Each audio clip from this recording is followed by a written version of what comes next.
Assalamualaikum warahmatullahi wabarakatuh. Pada kesempatan kali ini saya akan menyelusuri sebuah sungai yang ada di Kerinci.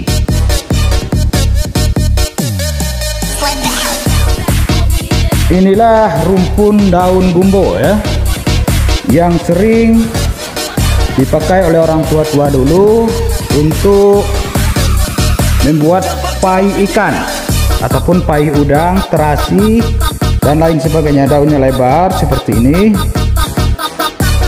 Ya, kalau boleh saya bilang sebentuk sejenis daun pegagan. Namun bahasa Latinnya saya tidak tahu. Dia memiliki aroma yang khas. Aroma yang khas bila kita cium akan terasa aromanya yang khas dan memang bikin selera. Inilah daun gumbo. Mudah-mudahan nanti kita akan menemukan yang banyak dan bisa kita buat pai ikan, pai terasi, ataupun makanan lainnya. Jadi beginilah bentuknya, jenisnya daun gumbo.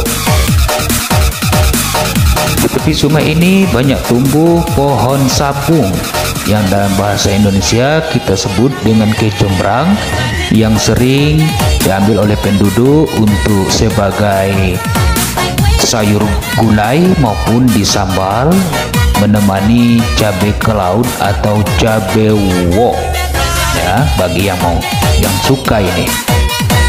Jauh ke hilir kami menyusuri sungai yang tidak begitu besar dengan airnya yang deras dan batu-batuan yang banyak. Konon di sini menurut cerita orang tua-tua adalah pelintasan harimau pada zaman dahulu ya. Pelinte imau dalam bahasa Kerinci dialek Sula. Di mana di tempat sungai ini memang cukup angker bentuknya. Memang membuat bulu roma kita merinding. Di mana di sini juga terdapat lubang pada dinding tebing atau batu yang cukup keras dan cadas. Di mana di sini ada lubang yang konon katanya dulu orang peladang di sini sering melihat ular besar beristirahat atau menjemurkan diri. Dan juga yang mengejutkan sekali, ini ada bebatuan yang tersusun rapi ya, indah, seolah-olah disusun oleh manusia. Namun saya tidak bisa menyimpulkan apakah bebatuan ini merupakan tersusun oleh alam atau memang disusun oleh suatu peradaban pada masa lampau. Memang ketika kami teliti di sini, batu-batu ini seolah disusun oleh manusia pada zaman dahulu membentuk sebuah bukit ya. Maka saya menamainya sendiri dengan Istana Batu.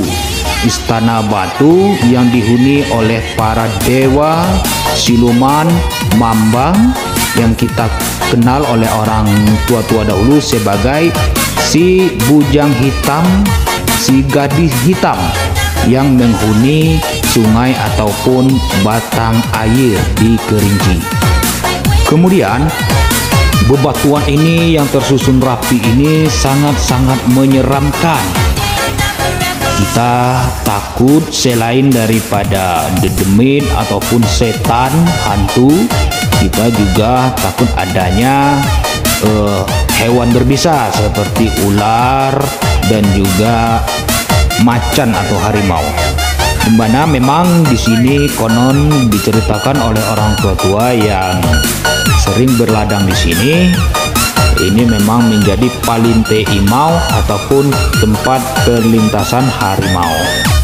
Kemudian di sepanjang tebing ini ada sebuah lubang ya, sebuah lubang yang cukup menyeramkan, di mana nanti saya tidak berani untuk mengusik terlalu jauh karena ada sungai ataupun mata air yang terbit dari celah-celah bebatuan lubang di sini. Memang pada zaman dahulu ada sebuah goa batu di daerah Sungai Batu Hitam di ujung ladang.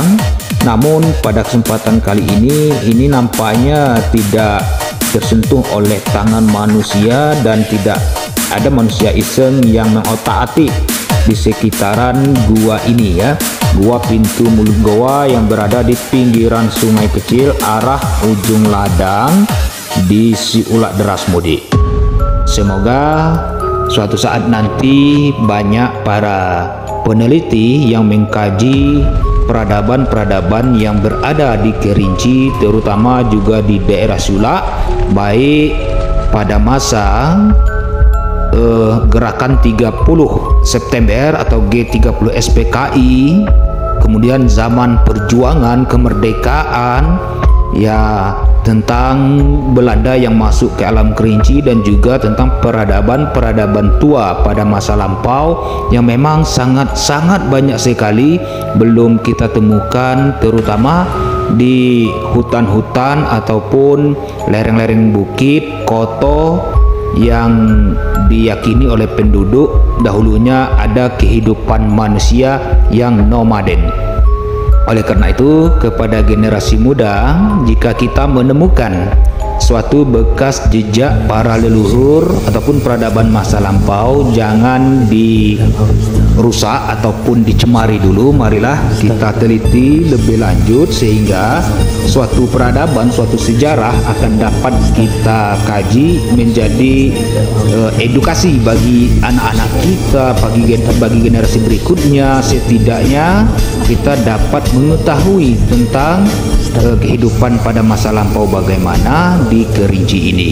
Sekian untuk saat ini. Wassalamualaikum warahmatullahi wabarakatuh.